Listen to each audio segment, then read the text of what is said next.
Assalamualaikum warahmatullahi wabarakatuh. Waalaikumsalam warahmatullahi wabarakatuh. Alhamdulillahirabbil alamin wa bihi nasta'in ala umurid dunya waddin wa ala alihi wa sahbihi ajma'in, amma ba'du. Yang saya hormati dan saya takzimi beliau Al-Mukarram Kiai Haji Muhammad Hasan Mutawakkil 'ala Allah SHMF selaku pengasuh Pondok Pesantren Zainul Hasan Genggong, dan juga yang saya hormati dan saya takzimi beliau Dr. Abdul Aziz Wahab BAMAG selaku Rektor Universitas Islam Zainul Hasan Genggong, dan tak lupa pula yang saya hormati beliau dosen pengampu manajemen SDM Ustadz Kopi Rahman MPD, dan tak lupa pula kedua orang tua saya yang saya cintai dan saya sayangi. Langsung saja 5 menit ke depan saya akan menemani kalian untuk belajar lebih dekat, mengenal lebih dekat apa itu cara untuk mengatasi kelemahan pribadi kita. Poin yang pertama ialah mari kita organisasi sanguinis yang populer. Jadi yang dimaksud dengan sifat sanguinis yang populer biasanya itu orang yang suka tentang gagasan-gagasan dan proyek atau suatu hal yang baru, dan dia suka mengerjakan hal tersebut dengan sukarela dan tanpa menyakiti seseorang. Oleh karena itu, orang sanguinis populer itu dikenal sebagai orang yang sangat menyenangkan.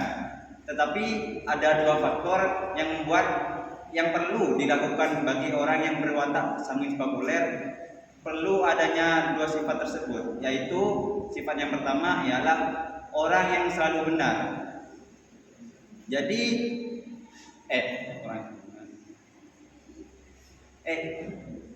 yang pertama ialah orang dengan perencanaan.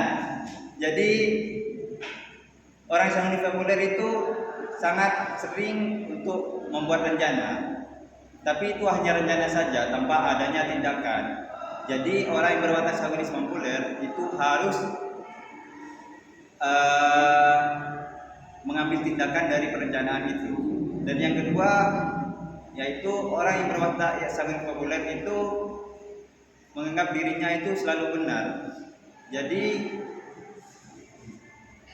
dia merasa bahwa apa yang dia kerjakan itu selalu intinya selalu benar, dan masuk ke permasalahan yaitu orang sanguinis populer bicara terlalu banyak. Jadi masalah dalam watak sanguinis populer ialah berbicara terlalu banyak. Biasanya orang sanguinis populer itu selalu melebih-lebihkan dalam bercerita. Seperti contoh, ada seseorang yang berlayar menggunakan kapal pesiar. Ada dua orang suami istri, dia berlayar menggunakan kapal pesiar. Dia bercerita di dalam perjalanan kapal pesiar tersebut bahwasanya dulu dia pernah menjalani suatu perjalanan dari negara Indonesia ke negara Malaysia, seperti contoh ya. Dia membesar-besarkan, semisal dia menaiki kapal pesiar yang mewah. Dia di kapal pesiar itu ada pertunjukan musik, ada makanan yang enak, yang lezat. Tetapi di akhir setelah dia menceritakan semua cerita tersebut, suaminya yang berwatak melankolis yang sempurna mengatakan bahwa kami itu hanya terbang. Lah, dari kesimpulan cerita tersebut disimpulkan bahwasanya orang yang berwatak sanguinis populer itu selalu melebih-lebihkan. Dia itu bilang bahwasanya dia itu berlayar menggunakan kapal pesiar, sedangkan cerita yang benar adalah dia itu menggunakan pesawat terbang. Tapi karena dia suka berbicara, maka dia melebih-lebihkan dan menambah-nambahkan, bahkan sampai rela berbohong untuk berbicara, Mas. Dan permasalahan yang kedua ialah orang yang sangat populer mementingkan diri sendiri. Orang sangat populer itu orang memang benar orang yang sangat menyenangkan. Dia mudah berteman, dia mudah bergaul, Tetapi saat senang saja, di saat orang teman atau temannya itu sedang butuh, dia belum tentu bisa ada, Mas. Ngerti, Mas? Banyak contohnya di dalam kampung, di dalam pertemanan itu biasanya orang-orang seperti ini. Kalau ada pesta, kalau ada kumpulan ngopi itu selalu ada dia, Mas. Tetapi saat ada orang dalam keadaan masalah seperti ada yang meninggal, ada yang sakit, itu dia tidak merespon atau tidak mementingkan kepentingan orang lain, Mas. Yang dia pikirkan hanya dirinya sendiri, Mas, gitu. Dan untuk yang ketiga ialah orang sangat populer punya ingatan yang belum dikembangkan. Jadi karena dari kesimpulan di atas, orang sangat populer itu mementingkan diri sendiri, jadi dia lupa dengan apa-apa yang ada di dalam suatu lingkungan. Semisal dia kurang memperhatikan nama-nama orang di sekitar, kurang mengenal, semisal kurang mengenal jalan, kurang mengenal tempat gitu, karena dia hanya memikirkan kesenangan, Mas, tanpa memikirkan hal-hal penting seperti nama-nama tersebut. Pernah dicontohkan dalam suatu cerita bahwasanya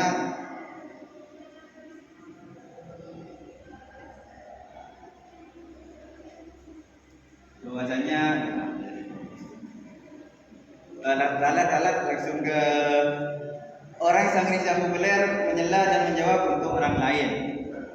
Baik, untuk poin yang ketiga ini ada cerita yaitu dari suatu acara televisi di luar negeri. Ada seseorang yang bernama Phil. Phil ini adalah host dari suatu acara televisi.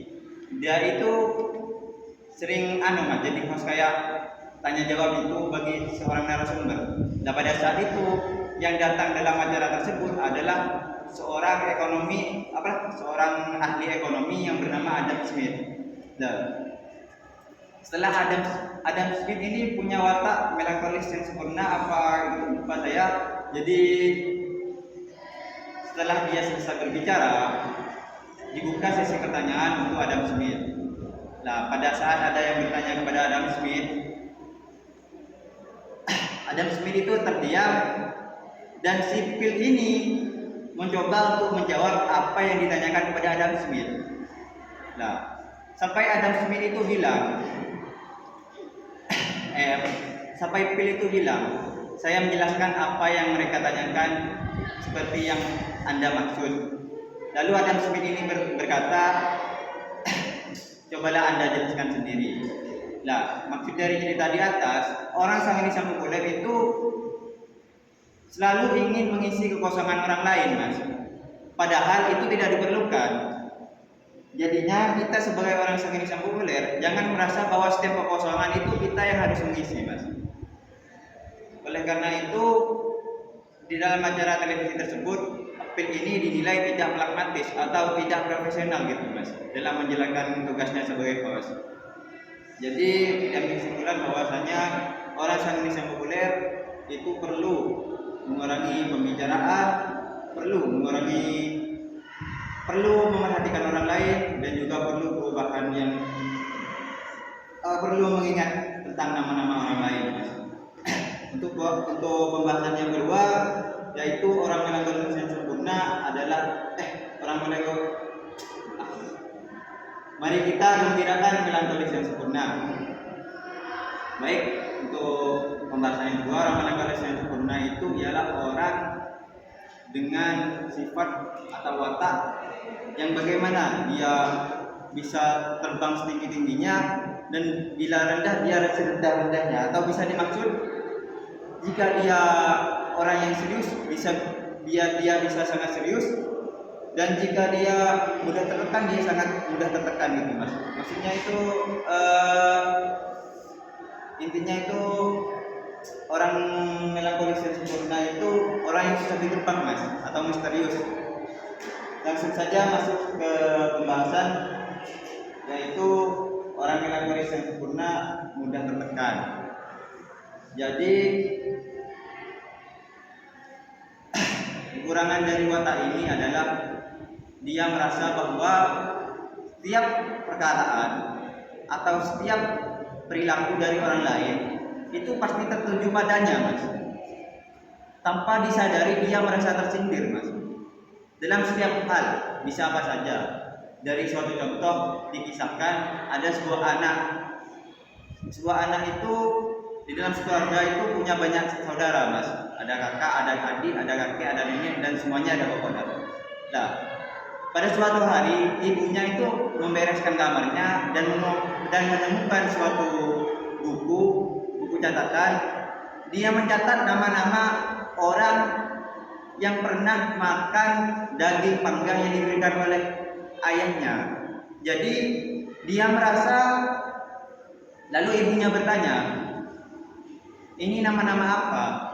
Lantas anak itu menjawab, ini nama-nama orang yang pernah kamu kasih daging panggang. Mengerti? Jadi setiap orang yang mendapat daging panggang dari ibunya itu, dia selalu mencatat, karena dia tidak pernah mendapatkan daging panggang. Jadi karena dia tidak pernah mendapatkan daging panggang, dia merasa bahwa dirinya itu tidak disayangi. Padahal itu hanya tidak kebahagiaan. Intinya itu, kalau orang melankolis yang sempurna selalu mengambil sisi negatif dari setiap perlakuan orang, Mas. Seperti contoh, ada seseorang yang ingin mengadakan acara ulang tahun. Dia ingin mengajak suatu temannya yang berwatak melankolis yang sempurna. Nah, saat mengajak orang tersebut untuk berpesta, lantas orang melankolis yang sempurna itu menjawab dengan perkataan, saya lelah hari ini dan mungkin saya akan merusak pestamu. Nah, itu adalah jawaban dari orang melankolis yang sempurna. Jadi dari kesenangan untuk mengajak ulang tahun, dia membolak-balikkan suatu bicara dari positif menjadi negatif, Mas. Padahal itu untuk mengajak kesenangan, tapi dia malah menjawab dengan rasa negatif gitu.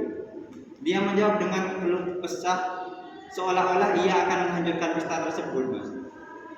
Dan juga poin yang kedua ialah orang yang paling sempurna punya citra diri rendah.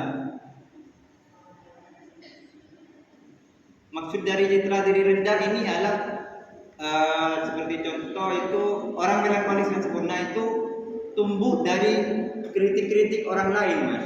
Seperti yang saya baca itu bahwasanya ciri-ciri orang melankolis sempurna yang punya citra diri rendah itu biasanya menganggap bahwasanya setiap hal yang dilakukan itu harus sempurna, sehingga dia tidak mau dikritiki oleh orang lain, karena dari kecil mungkin dari orang tuanya sudah melakukan hal yang sangat mengekang sehingga dirinya itu selalu dikritik, sampai dia kayak merasa trauma gitu dengan kritikan orang lain. Dirinya selalu serius dalam setiap apapun, sampai dari keseriusannya dia tidak akan mengerjakan satu hal sebelum hal tersebut itu sempurna, Mas. Jadi kelemahan dari orang melankolis yang sempurna, dia tidak akan mengerjakan satu hal tersebut tanpa sesempurna mungkin. Ada cerita yang menggagalkan, ada suami istri. Suami tersebut memiliki sifat melankolis yang sempurna, sedangkan istri tersebut memiliki sifat sanguinis yang populer. Mereka merencanakan untuk renovasi taman rumah mereka. Tetapi karena sang suami itu memiliki sifat melankolis yang sempurna, dia sampai berbulan-bulan, sampai bertahun-tahun hanya merencanakan untuk merenovasi taman tersebut. Oleh karena itu istri bertanya kepada suami, mengapa kamu hanya memesan peralatan untuk renovasi dan tidak segera merenovasi? Lantas suami menjawab, saya masih merencanakan suatu hal agar ini sempurna dan tidak ada kesalahan sedikit pun. Nah, itu kekurangan dari melankolis sempurna itu merasa bahwa hal-hal kecil itu harus ditutupi, Mas. Lubang-lubang kecil itu harus ditutupi, begitu. Dia tidak ingin dari semua warna biru ada warna merah. Ibaratnya begitu, Mas. Jadi dia ingin semua hal itu sempurna. Jadi dia itu punya sifat yang tidak bisa diganggu oleh orang lain, Mas. Kalau dia beranggapan benar, maka kalian itu harus benar juga gitu. Intinya kalau orang melankolis itu punya pemikiran tentang suatu hal, maka orang lain itu harus mengikuti. Atau jika ingin hidup senang itu harus seperti orang yang berwatak melankolis yang sempurna, begitu Mas. Untuk yang ketiga, orang melankolis yang sempurna mengajukan tuntutan yang tidak realistis kepada orang lain. Nah, ini poin yang terakhir Mas. Seperti yang sudah saya jelaskan kemarin, orang melankolis sempurna itu sangat serius dan sangat ingin sempurna. Hidupnya itu harus sempurna Mas, gitu. Jadi dia itu selalu menyalahkan orang lain jika ada suatu kesalahan kecil. Ada dicontohkan dalam suatu cerita, yaitu suami istri sedang menonton suatu film yang sangat jelek menurut suami tersebut. Suami itu berwatak melankolis yang sempurna. Nah, dari film tersebut dicontohkan film tersebut sangat jelek, sehingga yang disalahkan itu bukan filmnya, tetapi istri yang tidak tahu menahu tentang film tersebut.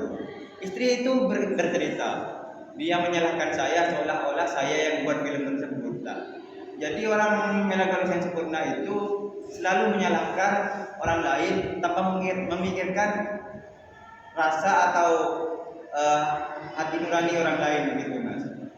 Lebih jelasnya itu dia itu tidak merasa bahwa dirinya salah dan menganggap bahwasanya jika orang lain itu harus benar dan merasa bahwa jika orang lain itu seperti dia, maka mereka itu selalu benar, begitu. Mungkin sekian dari saya, kurang lebihnya mohon maaf. Wassalamualaikum warahmatullahi wabarakatuh.